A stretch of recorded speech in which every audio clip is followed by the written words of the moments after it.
বলি, আপনি লিডারশিপ লেভেলে গিয়ে দেখবেন যে তাদের ইন্টেনশন নিয়ে কোনো অভাব নেই, কিন্তু আপনি গ্রাউন্ড লেভেলে দেখবেন যে এরকম কিছু হচ্ছে না। তাই তো আমরা বলি যে প্রধান উপদেষ্টা তো অনেক অনেক কথা বলছেন যে উনি চান যে করাপশন কমপ্লিটলি বন্ধ হয়ে যায়, কিন্তু ওনার একার পক্ষে কিন্তু বা আমার একার পক্ষে করাপশন বন্ধ করা সম্ভব না। Entire society needs to change and operate.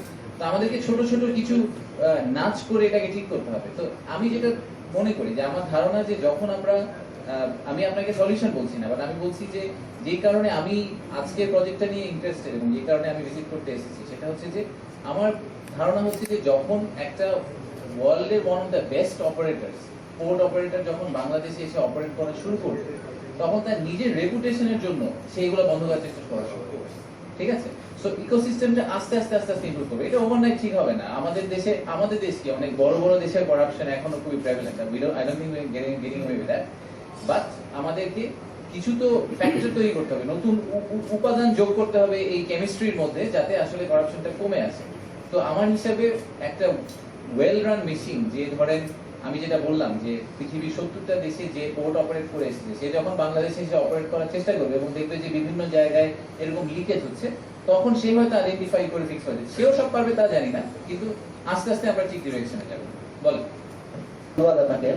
আমার কোশ্চেনটা হচ্ছে দুটো বিষয়ে। একটি হচ্ছে যে আমরা পতেঙ্গা কন্টেইনার টার্মিনালে ইতিমধ্যে বিদেশি বিনিয়োগ করেছি। পতেঙ্গা কন্টেইনার টার্মিনালের বিদেশি বিনিয়োগটা বিগত সরকার থেকে হয়েছে, সেখানে আপনারা কোনো ভুল বা কোনো ত্রুটি পেয়েছেন কিনা পতেঙ্গা কন্টেইনার টার্মিনালের চুক্তিতে? এটা আমার প্রথম কোশ্চেন। আর দ্বিতীয় কোশ্চেন যেটা হচ্ছে সেটি হচ্ছে ডিপি ওয়ার্ল্ডের সঙ্গে প্রক্রিয়াটাও কিন্তু বিগত সরকারের থেকে এটার প্রক্রিয়াটা শুরু হয়েছে। সেই যেই প্রক্রিয়াটা তারা যেখানে শেষ করেছে সেখানে আপনারা কোনো পরিবর্তন আনছেন কিনা, বা আপনাদের যে চুক্তির যে চিন্তাটা আমরা করছি সেখানে যৌক্তিক কোনো পরিবর্তন আপনাদের আসছে কিনা, এই দুটি বিষয় আমি জানতে পারছি।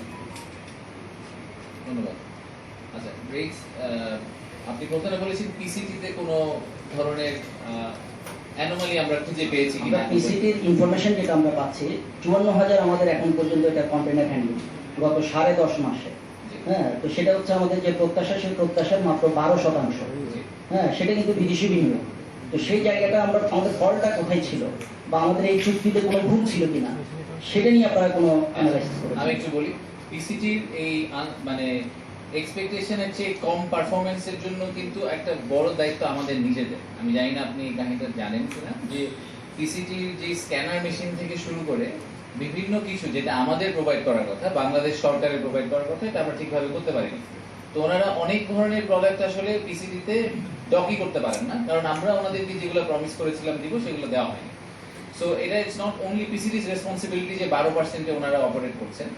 আর আমাদের পয়েন্ট অফ ভিউ থেকে তারপরেও আপনি যদি প্রোডাক্টিভিটি নাম্বারগুলো দেখেন যে পার টিইউ আমরা কত টাকা ইনকাম করছি সরকার হিসাবে, সেটা PCT performance is actually very high.